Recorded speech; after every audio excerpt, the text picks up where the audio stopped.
কম মশলায় দারুণ সুস্বাদু বাঙালি ঘরোয়া রেসিপি একবার ট্রাই করতেই হবে। চিংড়ি মাছ দিয়ে চাল কুমড়ো। চলুন তাহলে রান্নাটা শুরু করা যাক। প্রথমেই চিংড়ি মাছটা ভালো করে বেছে পরিষ্কার করে নেব। এখন চিংড়ি মাছগুলোতে নুন হলুদ মাখিয়ে কিছুক্ষণের জন্য রেখে দেব। এবার চাল কুমড়োর খোসাটা ছাড়িয়ে ডুমডুম করে কেটে নেব।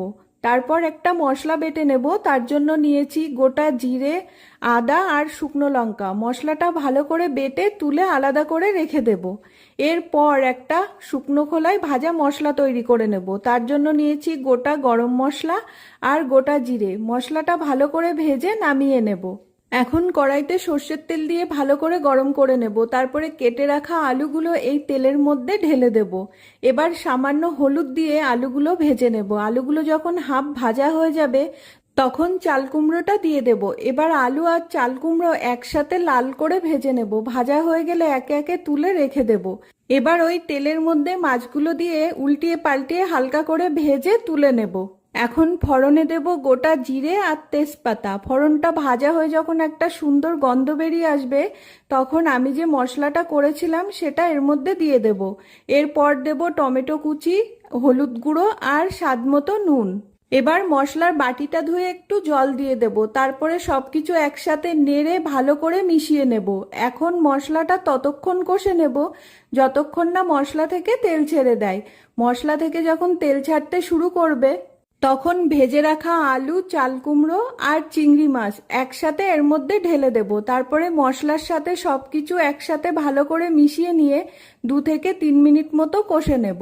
এবার ঝোলের জন্য পরিমাণ মতো জল দিয়ে দেব। তারপরে নেড়ে চেড়ে উপর থেকে কয়েকটা কাঁচা লঙ্কা আর সামান্য চিনি দিয়ে গ্যাসটাকে লো টু মিডিয়াম ফ্লেম করে কিছুক্ষণের জন্য ঢাকা দিয়ে রাখবো। ঢাকাটা খুলে মাঝে মধ্যে 2-1 বার নেড়ে দেব। তারপরে ঝোলটা ফুটে যখন মাখো মাখো হয়ে আসবে তখন ঢাকাটা খুলে আমি যে ভাজা মশলাটা করেছিলাম সেটা গুঁড়ো করে নিয়েছি উপর থেকে এবার ছড়িয়ে দেব। তারপরে নেড়ে চেড়ে গ্যাসটা বন্ধ করে 5 থেকে 7 মিনিটের জন্য ঢাকা দিয়ে রেখে দেব। এতে মশলার ফ্লেভারগুলো খুব সুন্দরভাবে সেট হয়ে যাবে। তৈরি হয়ে গেল দারুণ সুস্বাদু চিংড়ি মাছ দিয়ে চাল কুমড়ো। সহজ উপকরণ দিয়ে তৈরি এই ঐতিহ্যবাহী বাঙালি রেসিপি গরম গরম ভাতের সাথে খেতে কিন্তু অসাধারণ লাগে। এই রান্নাটা খুবই সহজ, হালকা মশলা আর খেতেও দারুণ সুস্বাদু। আপনারা হয়তো অনেকেই কম বেশি এই রান্নাটা বাড়িতে তৈরি করে থাকেন, কিন্তু আমি যেভাবে তৈরি করি সেটাই আপনাদের সঙ্গে আজকে শেয়ার করলাম। আশা করছি রেসিপিটা আপনাদের কাছে ভালো লাগবে।